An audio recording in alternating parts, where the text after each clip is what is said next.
The topic that I'll be discussing today is how to turbocharge your investments. So a little bit about myself. I'm MC Laubscher. I'm the creator and host of the top-rated business and investing podcast, Cashflow Ninja. I also started another show, Cashflow Investing Secrets, and in that show, I just share one concept or idea at a time that I've learned on my journey from interviewing all these amazing people, all these cashflow ninjas, as I call them, and then also some of the things that have worked on my journey and some of the things that have not worked. Been very honored and blessed. Our show have reached a large global audience. We've been listened to and downloaded in about 180 countries. I'm also the president of Producers Wealth, and what we do is one of my passions. I'm very passionate about helping business owners and investors create, protect, and multiply their wealth in any economy and in any marketplace, because I'm not in the crystal ball business. By the way, that's a very hard business to be in, but markets go up, down, and sideways. So we share strategies that work in markets that go up, markets that go sideways, and markets that go down. So these are my two shows, Cashflow Ninja and Cashflow Investing Secrets. And as I mentioned, I've just been honored to be a student and learn from these guys that come on my show. Robert Kiyosaki, the best-selling author of the best-selling personal finance book of all time, Rich Dad Poor Dad, was on there. Grant Cardone, Jim Rogers, presidential candidate Dr. Ron Paul, Kevin Harrington, who loves the Shark Tank fans in here. Russell Brunson, which I study quite a bit. He's building one of the fastest growing SaaS companies without venture backing in the world. So he's definitely someone that I'm following and keeping an eye on. So I was very honored to interview him. But one of my favorite guests, one of the senseis in the Ninja Dojo, is this guy. So I've learned so much from him and continue to learn from him as well. So I consider him to be one of my senseis. The show has opened up a lot of doors for me personally. We've been very honored to be featured on Entrepreneur magazine, and then that got me in touch with the Cardone folks to also have a partnership with them to contribute some content for them. So I got to see the inside of a lot of what's happening behind the scenes, which was just been very, very super cool, and I've just been blessed to have that opportunity. So I think I'm going to start today with a case study in turbo investing. So and this is actually a current client of ours. He's a 40-year-old male, just like me. Doesn't look anything like me, better looking. But his passive income goal was $360,000 per year. That's what he wanted to generate.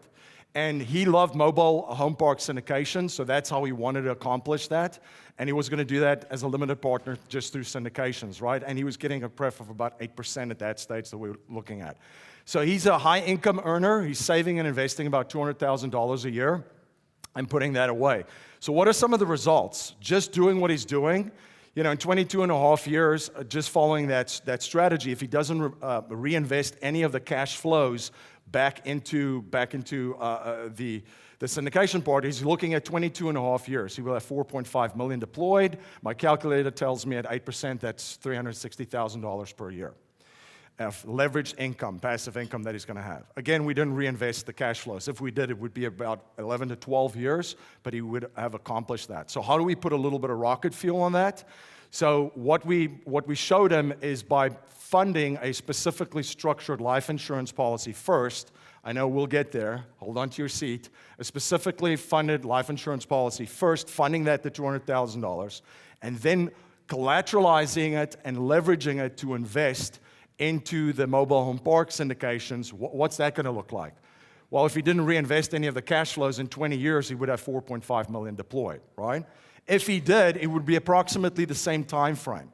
He would achieve his goal in approximately the same time frame. But there's one little thing that put a little bit of rocket fuel on what he was doing. Because he was funding that specifically designed insurance policy first, he will have an additional, in 20 years' time, because we think in terms of 20 to 25 years, just in our planning. Over 20 years, he's going to have additional $1.46 million tax-free. So, was he doing something great already? Was he a ninja? Absolutely. He was on track to hit his target and hit his goal, well on his way. He had a perfect operator. He's a high-income earner. We weren't going to show him anything of how to make more money. He's already crushing it. He's already partnered with a great operator. that we're not going to do anything to do that better for him. He's already in great hands, right? But we just showed him a cash flow management system to put a little bit of rocket fuel on what he was already doing. I think of it as lost opportunity cost, right? Because the opportunity cost of not doing it, back to the three things that I've learned from Cash Flow Ninjas, there's a difference between price, cost, and value in everything that you do in life. The cost for him of not doing that was $1.46 million, tax-free. Uncle Sam's already taken their cut out of that. I want to share this with you, and this is one thing that I've learned over the past almost 2 decades and interviewing all these folks, is that basically it comes down to 4 pillars of the business of multiplying capital, because essentially that's the business we're all in, right? We're in the real estate business, we're maybe in other businesses, but we're truly in the business of multiplying capital, period. And the 4 pillars that I've identified of the business of multiplying capital, and just learn from folks, all the cash flow ninjas, they have these 4 pillars in place. Cash creation, right? They leverage their mental capital, their intellectual capital, and they combine that with relationship capital, which is exactly what you guys are already doing here, which will deliver financial capital for them. So this is high-income earners, a high-income skill set. Some folk, and this is, again, there's an art and a science to this. Some folks are phenomenal surgeons and lawyers and CPAs. Some folks are entrepreneurs and business owners. We're all different. We're all unique. We all have a way that we produce and create value for the world out there. Then cash capture is the second part. After we make our money, now we've got to protect our money, right? And under cash capture, this is where we capture the value that we've created and produced. Three things there that I'll just comment on. The first pillar of cash capture for me is cash recapture. There's a lot of things and inefficiencies that we have in money that we're unknowingly losing every year. Thousands, and in most people's cases, millions of dollars.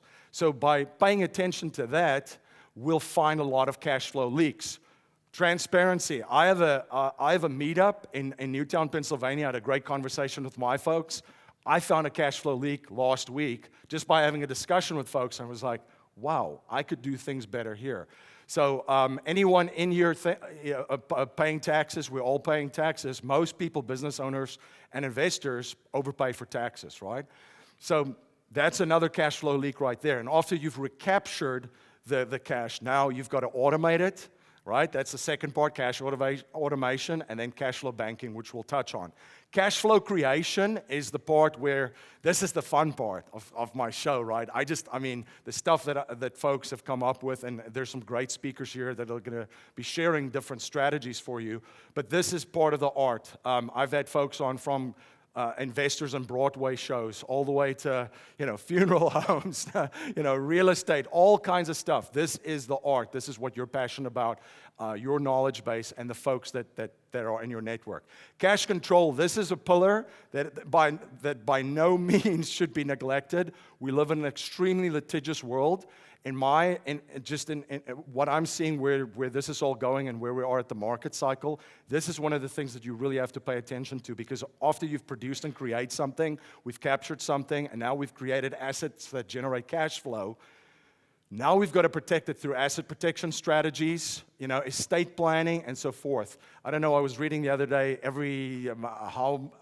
something like 20 to 30 seconds, somebody's getting sued. If you're a business owner and investor, by the way, to the outside folks in the world out there, you look rich. Mark Cuban was telling a story, and this was just blew my mind. When he was starting his business, he literally, because all of the money he was making, he was hiring employees, he was growing his business and expanding.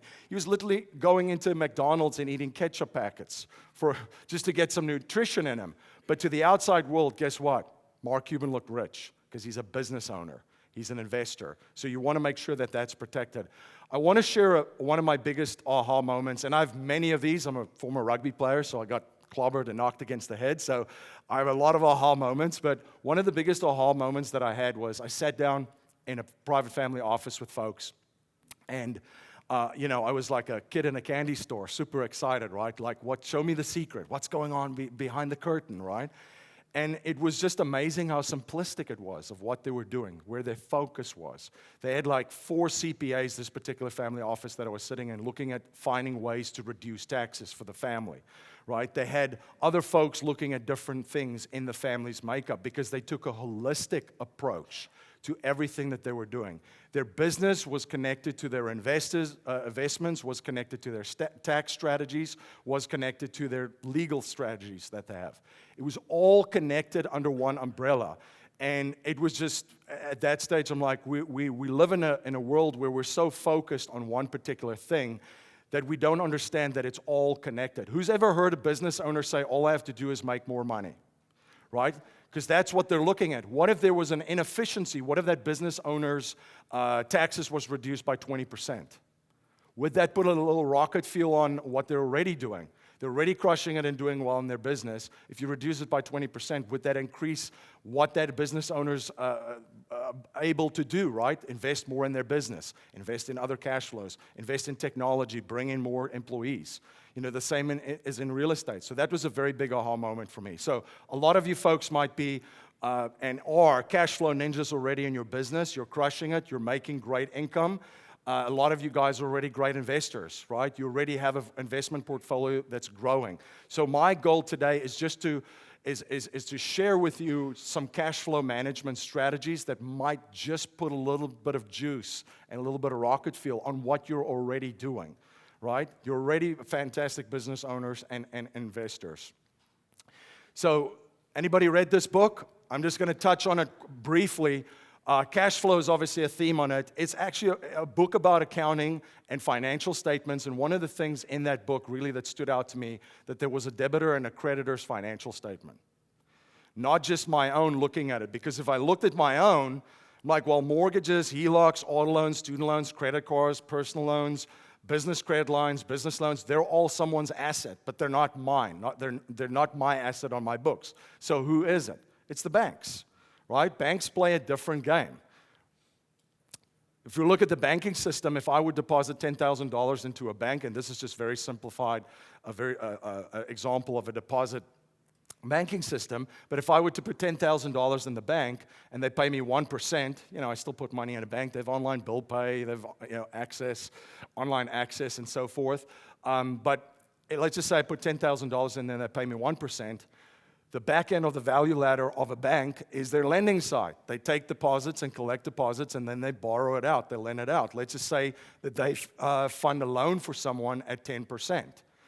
Most people would say that's a great transaction for the bank. There's about a 9% spread in that transaction for them. But the only money that the bank had in this very simplified model that I just wanted to share, because I want to get a couple of principles across to you, the only money that the bank had was the $100 that they paid me. Right? They paid me $100 on the $10,000. They collected $1,000. It was actually their profit in that transaction was $900, which takes it to 900%. And I know we could get really lost in the weeds and get technical with fractional reserve banking, which is a banking system in which only a fraction of bank deposits are backed by actual cash on hand and are available for withdrawal. This is done to expand the economy by freeing up capital that could be loaned out to other parties. Most banks are required to keep 10% of the deposit, referred to as reserves. By the way, not all banks keep 10%. They keep less than that. But what if they could leverage it, right, in the similar manner? Now we're looking at 9,000%. So it's a very profitable business model that they have. I think banks have figured it out. And have figured out this money game because they have a constant flow of deposits. They know their cost of capital, a very important principle for any investor. They warehouse their capital very efficiently. They collateralize capital, which we'll touch on, one of my favorite things to talk about. They leverage capital, and they create symbiotic revenue streams and have multiple profit centers. That's why a lot of folks love real estate, right? Multiple profit centers. I want to share one other concept with you that I learned from a late mentor of mine. He called it the pool of money. And he said, this is what banks have figured out, essentially. He said, MC, think about it this way. There's only really just one big pool of water out there. There's oceans that are all connected, and they're connected to the rivers, and the rivers are connected to the underground water, right? They're all connected. The earth heats up, there's condensation, clouds form, clouds break, it rains, and the water returns home. But it also ends up always in the one pool of water. Kind of cool. Commercial banks have figured out the same kind of system where money always returns back to the pool of money in the commercial banks. Just think about it. Think of any example. Think of the dinner that you had last night, that you paid with a debit card, that went into someone else's merchant account. They paid their employees, went into their banks. They bought groceries, paid mortgages, all that. Where does the money end up? All in the bank, right? It's a big, giant pool of money, which I think is very powerful. So how do we create our own little pool, right? And that's the principle of this system, a cash flow system. Banks have a very efficient cash flow system with all of those things that I just listed. And I think if you look at the business of multiplying capital, the 4 pillars, that kind of brings it together because there's a missing link between making money and then deploying and leveraging money to multiply it, right? And there's a number of different ways where folks and how folks use it. So I'm going to share a couple of things with you. How do we incorporate this into our own strategy? So where do we warehouse cash? Here are some things that I look at personally, and what I do is look for liquidity, use, and control. Safe harbor, no loss provisions, right? We have to make money, then we have to protect money. Tax-free growth and distribution. I like to pay taxes on the seed, not the harvest. A competitive return, which is tough in today's environment. High contributions. I don't want to be limited to how much money I put into a vehicle. I want to be able to put as much money into as I can, right? Collateral opportunities, and I just put that in bold because I'll touch on that in a second. I love to talk about that. Guaranteed loan provisions is another one. Unstructured loan payments, right? I want to have full control of my cash flow and additional benefits, which we'll touch on. So how do we leverage assets that we already have to acquire more assets? If you're a real estate investor, this might just spark a couple of ideas to find capital that you already have to leverage and deploy to grow your portfolio. If you're raising capital, some of the ideas that I will share right now might be a conversation that you can have with other investors to find more sources of capital that they have that they are not even aware of. So what I talk about quite a bit is collateral. So collateralizing an asset for me, just when I break it down, just means acquiring one asset, using another asset. So folks do it all the time, so the principle is already out there in play. If business owners have a line of credit, well, it's collateralized by receivables, right? Equipment that's in the business, so in other assets that the business have. So there are collateralization strategies people already know about. HELOCs, that's a collateralization strategy. You're collateralizing, the home or the property that you have to take out dead equity. You can't eat equity. It doesn't pay you anything. It's just sitting there doing nothing. And if it's single family, you don't really have control over it. So how do we leverage equity to grow our portfolio and generate more cash flow efficiently? So some of the collateralization things that I look at is stocks. There's asset-based lending. There's some brokerage houses which will allow you to borrow against a stock portfolio. Obviously, that's a little bit risky. There's margin calls and so forth.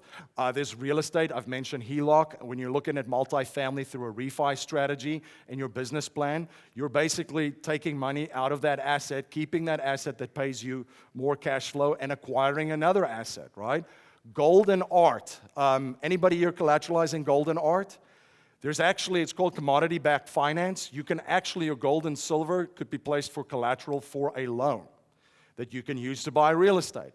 Same with art, right? It's a place where very wealthy folks also keep some of their wealth. Business, we've touched on that. This is funny. They've even started to do this in cryptocurrencies. So this is a great conversation to have with investors. There's a company that's having people collateralize their Bitcoin. So you put your Bitcoin up and you get a loan secured by the Bitcoins. Again, risky, not something that I would personally do or encourage, but it's important for you to know that it's out there, and you could be speaking to investors and saying, hey, if you were crazy enough to buy some Bitcoin, guess what? You can leverage it to invest and buy some hard assets, some real estate. Permanent life insurance, which I will touch on. This is one of my favorite ones, infinite, and we'll touch on how we do it through infinite banking. And you could do it through certificates of deposits as well. I had a coach in 2003 that this is the strategy that he did in the 70s and the 80s.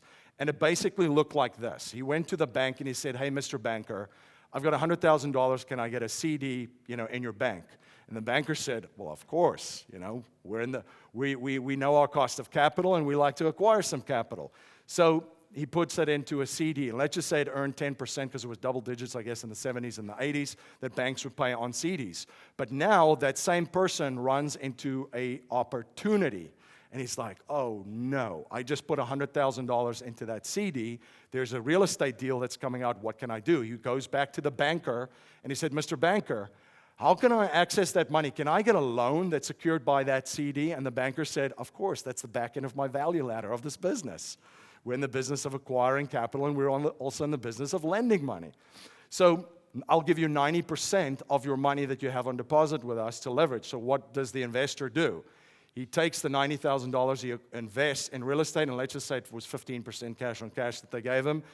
He takes now the cash flow from that investment to then pay the loan down. So what happened there? He used an asset to acquire another asset.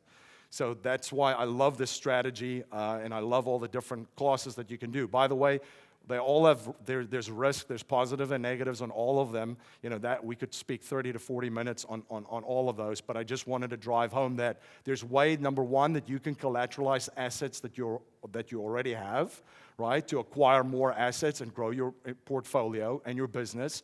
And then there's also ways that you can have conversations. Number two, have conversations with your investors and saying, here are some ways that you might have access to capital to that you're not aware of, right? And that will get the creativity going. So back to the banking example of earlier. So they know their cost of capital, they acquire deposits, and then they collected the money from the depositors, and then on the back end of the value ladder, they borrow it out. They lend it out. And there's a profit in the middle. So what do? Because I'm going to touch on the permanent life insurance part, which is my favorite one, which is the biggest part of my overall strategy. There's also some gold and silver in there too through collateralization, but this is where the bulk of my personal stuff is and a lot of our clients. So what I don't want to go through every single bank here. I just want to point out two things. There's tier capital in a bank. So this is their safest capital. Where do banks keep their tier one capital? Capital that needs to be safe, right? If you look at Bank of America, they actually keep 14.34% in life insurance compared to 6.02% in real estate and fixed assets. So that's overall. Look at PNC Bank. That's pretty impressive. They have 27.25% of their tier one capital in life insurance, and they have 16.61% of their tier one capital in fixed assets and real estate. So these are things to look at too when you're judging what banks are risky, what banks are not risky, right? Out there, especially where we're at the market cycle, is look what they do with their tier one capital. So cash flow banking, infinite banking, what is it? It's a strategy that allows you to set up a cash flow management system, one that I just described, with the banking principles in place that uses dividend-paying whole life insurance with a mutual insurance carrier. A mutual insurance carrier is not listed on the stock exchanges. It's a private company. They've been around for 200 years. They don't have to make quarterly earnings. They don't have to, play sort of in that game. They don't have to make risky investments as well. Life insurance companies, by the way, are some of the biggest real estate investors in the country. So that's what a mutual insurance carrier is. It's not AIG, which is a stock company. They have to chase quarterly profits. They have to chase earnings and do risky stuff in the process. This insurance is also structured very specifically. So it's designed for max cash value from year one. So this is not the insurance that Dave Ramsey and Susie Orman hates. This is a completely different structure policy where 70% approximately of your premiums are going straight to your cash value from year one. You put 100 in, you should have between 70 and 80,000 available in year one from that policy. It's not universal life policies, again, cash flow banking and infinite banking, and as I mentioned, it's not your standard retail ones that's sold to the public. It's also known as high cash value life insurance. So it's structured to be a savings vehicle. So what does this allow me to do? Well, it gives me access and control to the money at any time. I could use it for my business. I've used it to grow my business. I've used it for investments. But it gives me full control over my cash flow, the missing link between my business and my investments, right? Because there's guarantees on the principals in there and growth, 4% over the life of the policy. There's annual dividends between the 6 to 7% range. There's tax-free growth. Money that goes in there is after-tax money. We pay taxes on the seed, not the harvest. There's no contribution and distribution limits. Every year as your income grows and your net worth grows, insurance companies will underwrite you for more, and then, you can stack more policies. That's a practice that I do personally, so I just call it policy stacking. Distribution limits, there's no limits on that. It's your money. What a nice gesture. You can access it for whatever you want, grow your business and investments. It's a private contract, which I think is really nice. To have that. Asset protection in 50 states. Every state is different. It's not fully covered in every single state. Pennsylvania, for example, it is. In Florida, it is. Texas, it is. But check your own state. There's flexibility in funding it, accessing the money, and paying it back. I'll give you a funny example. So when I first started my firm, I took a policy loan to start it, and I didn't make a repayment for 9 months. I waited until it was cash flow positive, my business, right? And then I paid my policy loan back in the next 3 months in full. Imagine I went into a bank and said, Mr. Banker, I'm going to start a business. Here's the deal. Please lend me some money. I'm not going to pay you back for 9 months, by the way. But I promise, I'm good for it. I'm good. I'll pay you back all the money. They'll laugh me out of the bank, right? But I had my own bank, my own family bank, so I could do that. Funding continuation, you can add disability riders on this, long-term care and so forth. There's a death benefit multiple of account value. So as far as I know, IRAs, 401ks, all that stuff doesn't pay you a multiple of your death benefit, tax-free to your trust or your beneficiaries. We talked about collateralization. This is one of my favorite ones to collateralize. And here's another thing. You could actually buy your net worth. How nice is that? So if my income earnings, let's just say there's a 30-year-old person making $100,000 a year, the insurance company is going to look at his human life value is about $3 million to $3.5 million over the next 30 to 35 years. He could actually at that point, because he's still building it up, get an insurance death benefit for $3.5 million. Okay, so at that stage, he just purchased his net worth because if he gets hit by a bus, right, instead of waiting 30 to 35 years to build up that net worth, his potential at that stage in his life is paid out to his spouse and his family and his trust, right? Would you make different decisions in your business if that was the case? If you could buy your net worth, would you make different decisions in your investments instead of chasing it and growing it? So it allows you to do a lot of different things and frees you up. So this is basically the system that I've implemented is you fund the policy that earns you dividends, you leverage it and collateralize it to purchase an investment that produces cash flow, and you pay the policy loans down. And now it's in your own bank, right? And you can do this over and over because it's sort of like a credit line. The money becomes available again. So instead of going to the bank for capital, when there's opportunities, I go to my own bank. I've now control over that, right? Immediate control. I don't have to wait and go through a lot of decision makers and so forth. You could do this in your business, and by the way, there's different strategies. I'll just give you a quick one, not to go into the weeds too much, but this is one thing we did for business owners, and you could do this for partners as well. So you could set up and fund a buy-sell agreement. As part of your business, you set up a buy-sell agreement with two partners. So owner number one and owner number two have a buy-sell. They own policies on one another. The business funds the policies and builds a business bank. So what have we done here?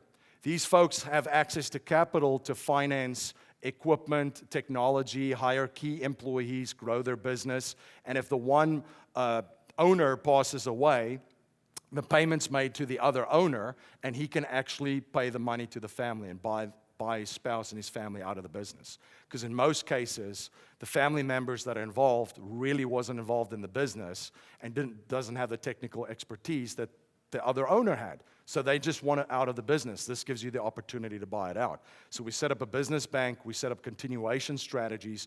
This is just a very basic one. There's many things that we can do around that. So with real estate, the favorite one you could do, for if you're doing fix and flips, cash, and so forth, you could do that. Down payments. You can invest in many different private placements that way. And here's one of the things that I love about the two, combining the two together, because they're structured very similarly. And once I saw this, that was another aha moment. I'm like, ding, light bulb. There's cash flow in both of them, right? The life insurance obviously has liquidity because that's just where you warehouse your cash, but there's also tax advantages in both of them. The one produces tax-free growth, and I'm not going to speak to tax advantages in real estate. You guys are on top of that. But in combination, it's pretty powerful. There's equity buildup in both of them. There's appreciation buildup in both of them. There's controlled leverage that you have in both of them, right? You could use these assets to acquire more assets without liquidating them and selling them off. And then there's, of course, a inflation hedge in both of them. I call it the and asset, and that's one way to look at assets. If you have certain assets now, think creatively. Think of like, how can I make this an and asset? I have a position in gold and silver. How can I make my gold and silver the and asset? Because it's just sitting there looking pretty. How can I use that to acquire another asset, right? And that's the business of multiplying capital. Bringing it all back. This is just a cash flow system. As I mentioned in the beginning, there's folks here that are crushing it in their businesses. There's folks here that are crushing it in their investment businesses, right? Growing their portfolio, right? And that's wonderful. There might be a missing link, and hopefully I shared some ideas with you of how you can bring this together. There's different ways to do this. This is how I do it. But my goal here was just to spark a little bit of creativity and figure out how can I use one asset to acquire another? How can I do things more efficiently? Am I so focused in my business and so focused in my investments that I'm completely not focusing on a tax strategy? Do I have a tax partner that's going to help me limit and reduce taxes as much as they possibly can legally? Can I free up a lot of money by reducing my taxes to fund my business and investments? Am I overpaying for insurance? Am I overpaying for investment fees? There's many cash flow leaks. Mine was health insurance, right? Am I overpaying for health insurance? Do I have a proper health insurance plan in my investment business, right? There's many, many different things that you could look at of where there's potential cash flow leaks and just small little inefficiencies and things that you're doing just that you might just tweak a little bit, and it's gonna go a long way. Taxes, for example. Just think about reducing your taxes about 20%, right? How much capital does that free up for you to grow your portfolio? But sometimes we are very focused, and I catch myself doing that a lot, on just one specific thing. Here's another thing that I also want to share with you. Is anybody familiar with Keith Cunningham? Anyone in this? Okay. Keith Cunningham? Anyone heard of him? So he's actually the rich dad. So he was Robert Kiyosaki's mentors. And a lot of the principles that Robert Kiyosaki teaches comes from Keith Cunningham. He just wrote a book. It's an amazing business book. I always like to share what the stuff I'm busy with. It's called The Road Less Stupid is the name of the book. And Keith just basically at one stage lost a real estate portfolio of about $100 million. And people say, well, what did you learn from that? Be less stupid. It's the principle, but he dives into that.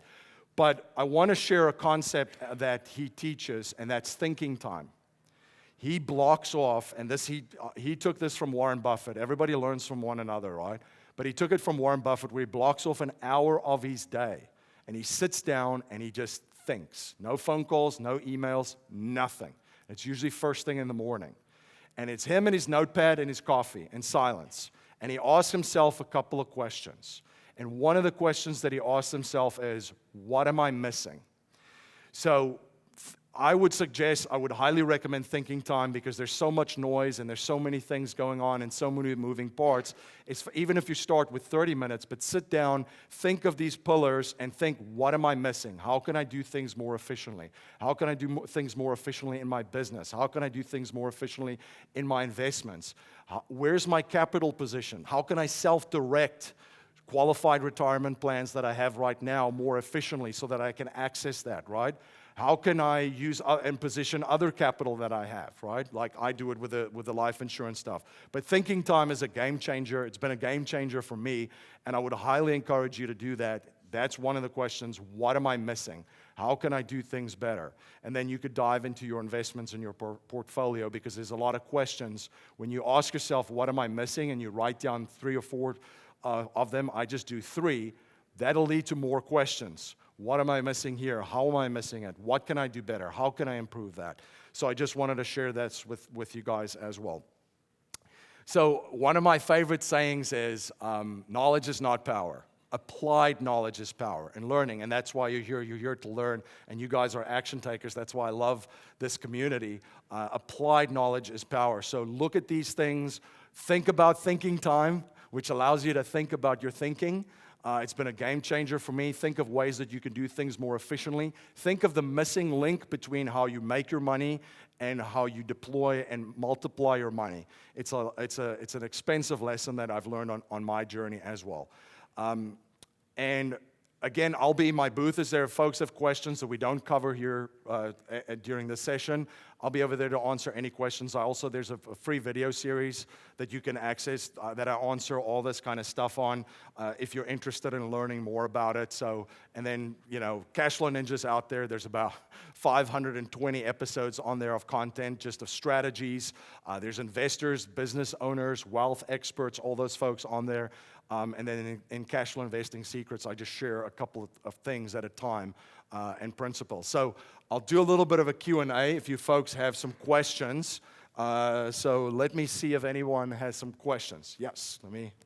Oh, I get the special box. Yep. In my family, we like to talk a lot, so we have a talking stick. Here we have a box. So my question has to do with the infinite banking concept. I've heard of it before. I'm always confused by it. Yes. And what is the advantage of, let's say you have $1 million of cash. Yes. And you want to, use that as collateral for a loan versus $1 million in the infinite banking that you then want to take a loan against. Why would I want to put that money in some sort of like the life insurance or whatever, rather than keeping it in a high yield savings account, for instance, and leverage against that insurance policy instead of against my own cash? So let's use that example. So how much does the FDIC cover you up to? $250. Okay, so there's the first one. So right now, I would say that one of the riskiest places to keep your money is in banks, especially where we are at right now. What we're telling a lot of our folks to do that have capital outside of the policies that they're already set up is look at banks, but spread it around. Don't keep all your money in one bank at a time. But why would you, back to your question, why would you do it into that? Because we're looking, so yes, you're collateralizing, let's just say, a high yield savings account there. How much is it earning in there for you? 2%. Yes, exactly. So we're looking at efficiency from, number one, safety. Is there no loss provisions in it, right? I come from South Africa, so my philosophy is I would never say it cannot happen here, because it happens. The folks in Cyprus didn't think it could happen there, right? So number one, your money is at risk in the banks, and I would say in a lot of brokerage account there too. So that's why that would throw it out for me. Then how does that $1 million, how does it fit into your overall tax strategy? How does it fit into your estate planning? Like, what's going to happen to that after that? Is it in a place where creditors can do it? Who are things that if they're trying to build businesses and their portfolio that they're not going to get sued?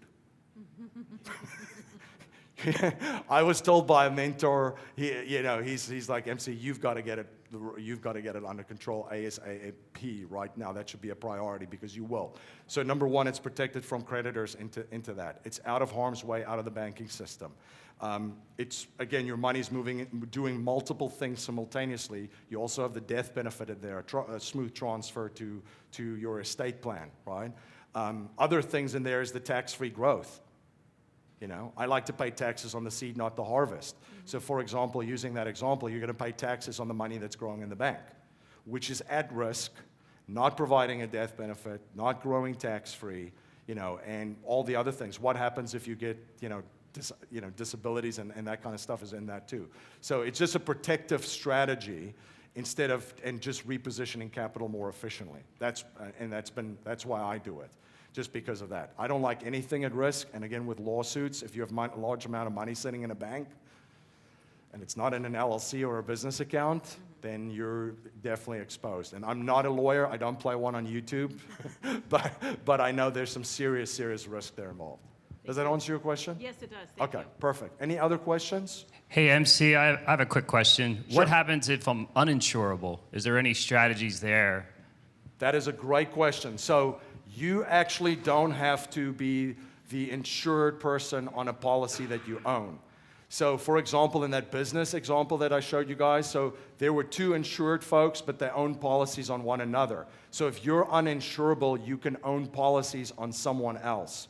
So we've helped spouses where the one spouse is uninsurable, so the majority of the insurance is on the other spouse, but they're both owners. So they both have access to the family bank that they've established. Banks do this. It's called bank-owned life insurance, BOLI. Corporations do this, COLI. If you want to just go onto Google or your favorite your search bar, and you Google Jeffrey Immel GE life insurance, they did it with him, and eventually that's how he set up his private pension, his private retirement package, which you can structure and set up with this. The same way with Jim Harbaugh from the Wolverines, University of Michigan. If you Google Jim Harbaugh, University of Michigan life insurance, it's a similar kind of strategy. Which touched on another thing that I did not mention is you can establish a private pension for yourself. There's 4 levels of financial success in my book: financial security, independence, freedom, and significance. So what financial security means is having something like this that I know is going to pay a tax-free income stream at a certain part of my life. My wife and I know that when we're 60, 65, or wherever it goes, regardless of our business or investments, it will pay a tax-free income stream in addition to our investments to us at a certain age. So that's also, I didn't even touch on that, but I have Wall Street clients that do very risky stuff. They say, MC, here's the amount of money that I want at 65, tax-free for the rest of my life. Reverse engineer this. How much money do I need to put in before that? Age restrictions? No. So young folks don't have a lot of money to start with, but they have a lot of time. Folks that are older, they have built up resources that they can deploy and use. So no, yeah. And of course, grandparents can own policies for grandchildren. Our family bank, and through our trust, we own policies on our children. So we have control over it and the money and funding policies on their life. There's the box. Yes. Who's asking? Yep. You ready to catch? Al will pass it to you. There we go. Look at that. Thank you. That's so much better. I actually have one of these, and they're great. My question is, can you start to ladder them? So can you go and get another one and then fund it from your first one? That's my question. Is that possible? It's a great question. So here's what I do personally. I actually, using the example of buying my net worth, so what I did is I get the amount that the insurance company will assure me for. But then I have my banking policies. So how do I get the gap? A convertible term, which allows me to convert every year portions of that term into more banking policies. So over the next 20 years, this is almost like a put option on yourself. It's kind of morbid to think about it that way. But if something happens to me, then my estate is fully funded at my net worth at the time. But it allows me, without another medical underwriting, to convert these into more banking policies for our family bank. Because we have multiple policies of these too. I have about 4 of these currently. But yeah, you can ladder them and make sure that they're structured for efficiency. Okay. Most folks try to overshoot in the beginning too. They might overpay for insurance. It's more efficient to start with smaller ones and then just ladder them and stack them. There's a question in the back there.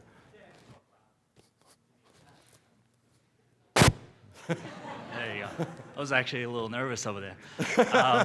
In your case example, the case study with the investor who invests in mobile home parks. Yes. How do you take into account, because this is something I really struggled with this, the opportunity cost it takes to really get the life insurance policy, the cash value built up. So let's say you're putting $20,000 a year. It'll take you 5 years to really build it up versus the mobile home park investor who could have invested in day one.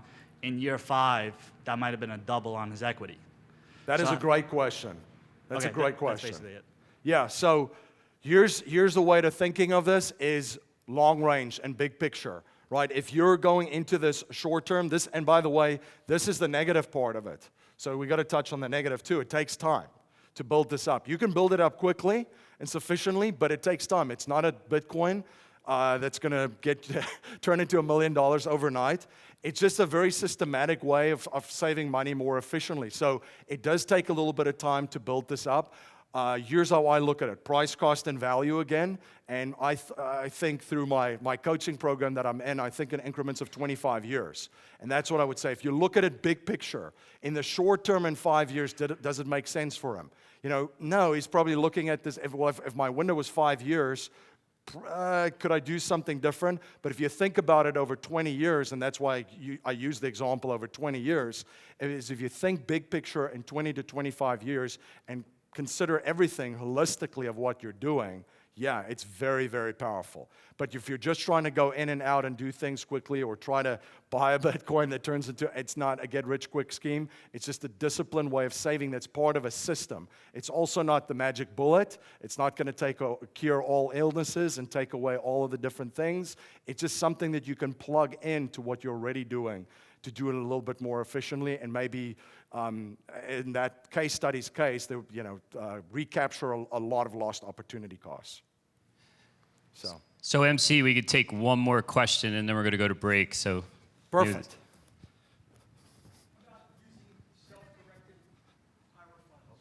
Hold up, we're trying to record, so we Yes. like the box, guys. Okay, I'll repeat. Using self-directed IRA funds for investing in the life insurance concept? It's almost that thing of putting a beneficial vehicle inside of another one. I wouldn't recommend doing that. But again, every situation's a little bit different. This is a great complement to your IRAs because you can only fund it to a certain limit, right?